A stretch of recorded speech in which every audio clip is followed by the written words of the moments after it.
Welcome back, everybody. Adewale Tinubu is the group CEO of the energy solutions company Oando PLC. Tinubu started in the industry in 1994 when he and a partner acquired a distressed oil tanker. He's grown the business over the years through several mergers and acquisitions. In fact, the company bought ConocoPhillips Nigeria assets in 2014 for $1.5 billion US.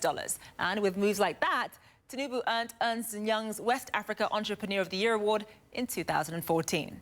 Rosie Tomkins sat down with him to discuss his journey and his future plans for growth.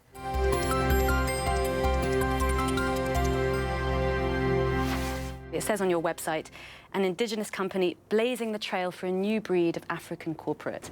What do you mean by that exactly, and why is it so important to you?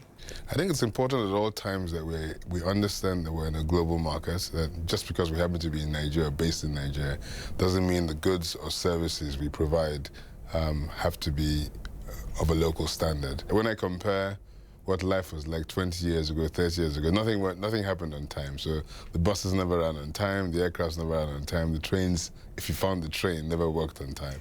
So everything was manual, everything was unstructured. And when we started out by delivering fuel to the rigs offshore who were drilling for Nigeria's oil in the 1990s, the first set of offshore leases which were done, it was a shock to them every single time we promised to deliver a cargo, and we did deliver it on time. We suddenly realized that integrity actually pays. It was a good reward for it, and we focused our ethos as being one of being a reliable partner in all regards. Bring us up to date on where the company is today. Yeah, I think when we started out, originally we started with one vessel in 1994, one small vessel. We went on to build a fleet of about 12 ships delivering oil. Then we went into bitumen imports into the country, crude oil exports. In 2000, we acquired Esso's downstream assets in Nigeria. It was a company that was then called Unipetrol. It came with 250 petrol stations, so we became the the seventh sister in downstream distribution in Nigeria. We then acquired Ajose's downstream assets in 2002, and then we competed our way till we became the largest fuels distributor in the country. We have drilled for Shell, we drilled for Ajose, and now we just a recent contract to drill for Chevron. And finally, we are the leading indigenous producer in the country, producing 55,000 barrels a day of oil and gas, and we have over 400 million barrels of reserves. So it's a fully integrated company and a substantial enterprise value north of $4 billion, and it's something which we're extremely proud to have built, and we continue to drive every single day towards making it a more viable enterprise. Let's talk about those next steps. Looking at the next 5 years, for example, where do you see the company going? What's the strategy for the near term?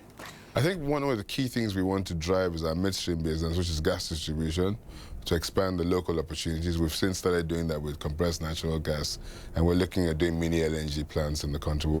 We want to take advantage of the low oil prices to grow our business, you know, and see the low oil prices not as a deterrent in our long-term progress, but as a true opportunity for us to scale the company. What is the most important thing to consider when you're doing a deal? I think you need to be patient. You need to stay focused on the deal and stay patient, in the sense that what you start out negotiating is 9 out of 10 times not what you're going to end up with. But if you're in a hurry, you will never do the right deal.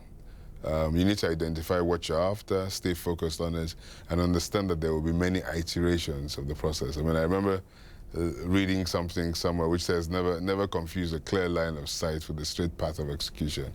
And I learned it the hard way many a time when we thought something would happen just because we thought our vision was right, but only when it was time to execute. That it took a lot longer than we thought it would be, or ended up being a lot more expensive, or the assumptions we made when we started out are never really the conclusion we see when we end. But if you stay focused, then you tend to win in the long term. What's really been driving you most personally over these years? Well, I think my dissatisfaction at our performance really is the big driver. I still feel that we have a lot to learn. We have a lot to do until we achieve production levels which are comparative to the rest of the world in terms of our reserve to production ratio. Our job is not done. You know, in many aspects of our business, and creating employment, there's so many skilled oil and gas personnel who could have opportunity, and that gives me a lot of pleasure when we take off something. So we keep at it, and we keep growing the business, and we keep on our toes. We never get satisfied. We realize that there's a lot of opportunity out there, and we're privileged to be able to make a difference.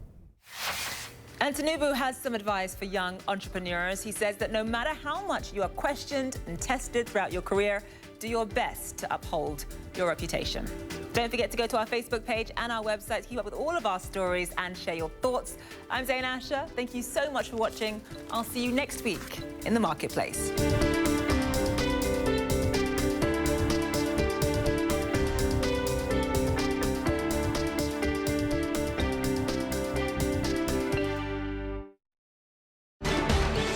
FaceTime, in association with Dan Goatee.